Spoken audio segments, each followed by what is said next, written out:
अस्सलाम वालेकुम my YouTube family, welcome back to my channel. कैसे हैं आप लोग। आज की वीडियो में मैं आपके साथ बहुत ही क्विक और इजी बनने वाले नाश्ते की रेसिपी शेयर कर रही हूँ। ये वीडियो ख़ास तौर पे उन लोगों के लिए है जो अभी कुकिंग सीख रहे हैं और बेसिक कुकिंग सीखना चाहते हैं। तो आइए रेसिपी शुरू करते हैं। यहाँ पर मैंने 4 अदद आलू लिए हैं। इन्हें अच्छे तरीके से धो लेंगे क्योंकि इनके ऊपर बहुत मिट्टी होती है। धोने के बाद इन्हें छील लेंगे। पीलर या छुरी का इस्तेमाल कर सकते हैं जिससे भी आपको आसानी हो। अगर आलू कहीं से ख़राब हैं तो छुरी की नोक की मदद से ख़राब हिस्से को निकाल लेंगे। इसी तरह सारे आलूओं का छिलका उतार लेंगे। इसके बाद इन्हें दोबारा से धो लेंगे और फिर इस तरह स्लाइसिस में काट लेंगे। छुरी से भी काट सकते हैं और अगर आपके पास स्लाइसर या कटर मौजूद है तो आप उसकी मदद भी ले सकते हैं। स्लाइसिस बहुत ज़्यादा मोटे नहीं करने वरना गलने में ज़्यादा टाइम लगेगा, इसलिए इन्हें पतले पतले स्लाइसिस में काटेंगे ताकि ये जल्दी गल जाएं। कुछ आलूओं के स्लाइस मैंने छुरी से किए हैं और बाकी के मैं स्लाइसर से कर रही हूँ ताकि जल्दी हो जाए।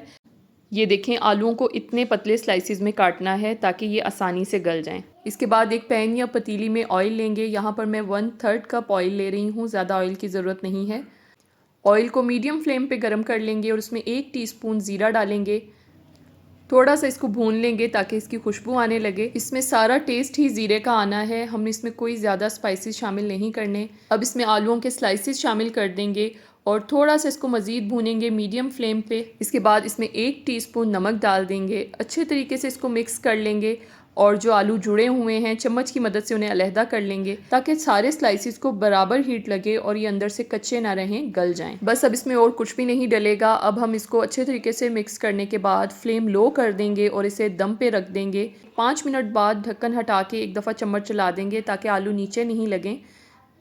इसमें हम पानी शामिल नहीं करेंगे, आलू दम में अपने ही पानी में गल जाएंगे। बस आपने फ्लेम लो रखनी है। 5 मिनट तक मज़ीद ढककर पकाएंगे। आप देख सकते हैं कि आलू तकरीबन गल चुके हैं। एक स्लाइस को निकाल के इस तरह से आप उसे चेक कर सकते हैं। अगर ये स्लाइसिस दरमियान में से नरम पड़ चुके हैं तो बस ये गल चुके हैं, मज़ीद गलाने की ज़रूरत नहीं है। अब इसमें हरी मिर्चें और हरा धनिया काट के डाल देंगे, मिक्स करेंगे और फ्लेम ऑफ करके 1 मिनट के लिए ढक देंगे इसको। इसके बाद इसे सर्व करेंगे।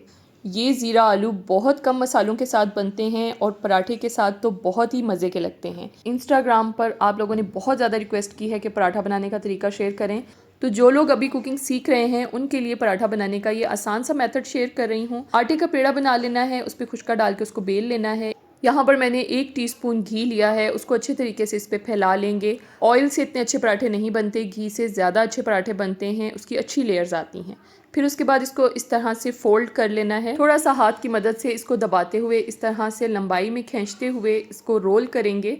फोल्डिंग का तरीका आप देख लें, इसी तरह से आपने इसको फोल्ड करना है। 1 से 2 मिनट के लिए इसको रेस्ट देंगे और फिर दोबारा से इसको बेलेंगे। अगर तो आप ज़्यादा पराठे बना रहे हैं तो सारे पराठों को इस तरह से पहले घी लगा के आप रख लें और फिर एक साथ उनको बनाना शुरू करें। 2 मिनट हो चुके हैं, अब इसको खुश्का लगा के बेल लेंगे। बहुत ज़्यादा पतला पराठे को नहीं बेलते हैं, वो अकड़ जाता है, इसलिए थोड़ा सा थिक रखते हैं।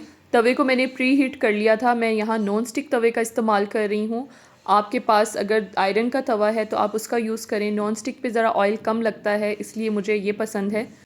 अब इसकी एक साइड को थोड़ा सा पकने देंगे और उसके बाद इसके ऊपर हस्बे ज़रूरत घी लगाएंगे। फिर इसको पलट देंगे। फिर इसको स्पैचुला या चम्मच की मदद से इस तरह से दबाते हुए पकाते जाएंगे। जब बहुत अच्छा सा कलर आ जाएगा तो इसकी साइड पलट देंगे। मुझे ज़्यादा ऑयली पराठे नहीं पसंद, इसलिए मैं बहुत कम ऑयल लगा रही हूँ। अगर आप ज़्यादा लगाना चाहते हैं तो आप ज़्यादा भी ऑयल लगा सकते हैं। दोनों तरफ से अच्छे तरीके से सेक लेंगे। ये देखें, बहुत अच्छा सा कलर आ गया है। अगर क्रिस्पी पराठा बनाना है तो मीडियम फ्लेम पे बनाएं और अगर आपको सॉफ्ट पराठा चाहिए तो हाई फ्लेम पे बनाएं। क्रिस्पी सा पराठा रेडी है, इसको ज़ीरे वाले आलूओं के साथ सर्व करें। आज की वीडियो ख़ास तौर पे बिगनर्स के लिए थी, जो अभी कुकिंग सीख रहे हैं वो अपनी फैमिली को ये नाश्ता बना के दें, यकीनन उन्हें पसंद आएगा। और फीडबैक ज़रूर दीजिएगा। अगर कुछ और सीखना चाहते हैं तो वो भी आप मुझे कमेंट बॉक्स में बता सकते हैं। अगर अभी तक आपने मेरे चैनल फूड हट को सब्सक्राइब नहीं किया तो सब्सक्राइब कर लें। इंस्टाग्राम पे भी फॉलो करें। मिलते हैं अगली वीडियो में नई रेसिपी के साथ। अल्लाह हाफिज़।